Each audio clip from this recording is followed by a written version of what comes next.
Bloomberg Audio Studios. Podcasts, radio, news. This is the first time in history that we've been in this situation. There has never been a party that shut down the entire government or a party that shut down, over a clean CR for nothing but political partisan purposes. Their rally illustrated exactly what we've been saying for the last 20 days. This is about politics, and it's disgusting.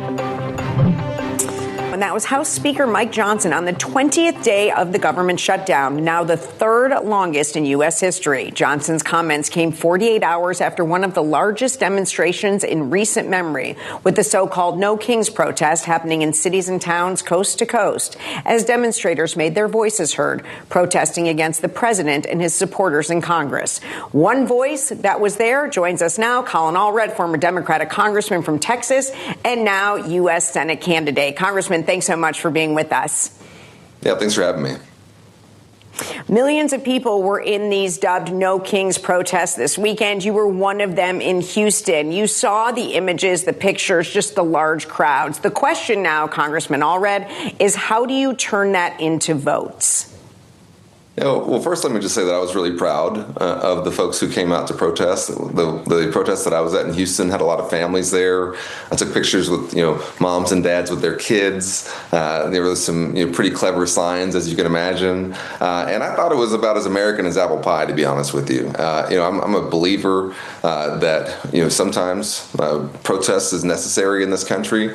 Certainly as a civil rights lawyer and African American, I know that history. But you're right. We have to take that, not just in terms of protest, but then make it into action in terms of voting, and then try and get policy to try and respond to what I think folks are going through and what they're worried about. And what I saw, at the No Kings protest in Houston was a bunch of folks peacefully protesting, but also with an idea in mind that they weren't just going to stop there. They're going to take that into the next election. We just talked to Senator Ted Cruz about this, and he said, unquestionably, we should take political peril seriously. President Trump said nobody showed up, and those who did looked whacked out. And I don't know if you saw folks wearing T-Rex costumes or if they were dressed like hot dogs where you were, Congressman. But we did see quite a bit of character and color out there. The idea, though, that as the president suggested that they did not represent America says what to you?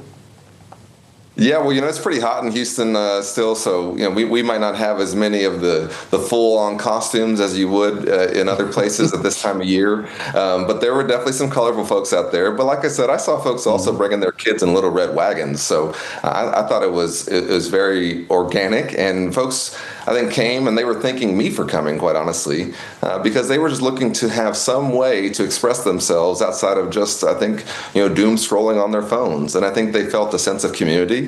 I think they felt a sense that they were not alone and that their concerns were shared by others. And I think it was something that there are some things that you don't plan for and that are much more organic and just happen. You can try and have a rally or response to something, but what really happens is when folks are fed up, then they show up with they vote with their feet. And to spend part of your weekend walking around the heat in Texas for thousands of folks to do that and to do it peacefully, I think says a lot. Interesting.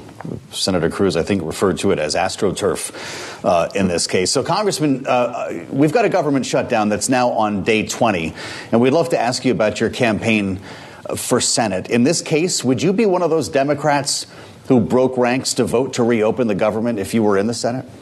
Yeah.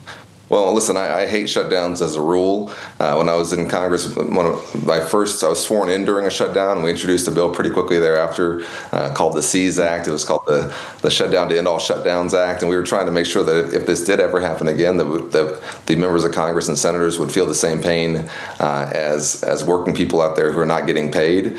But in this case, Republicans have the power, and the Speaker of the House has spent a month not calling the House back into session.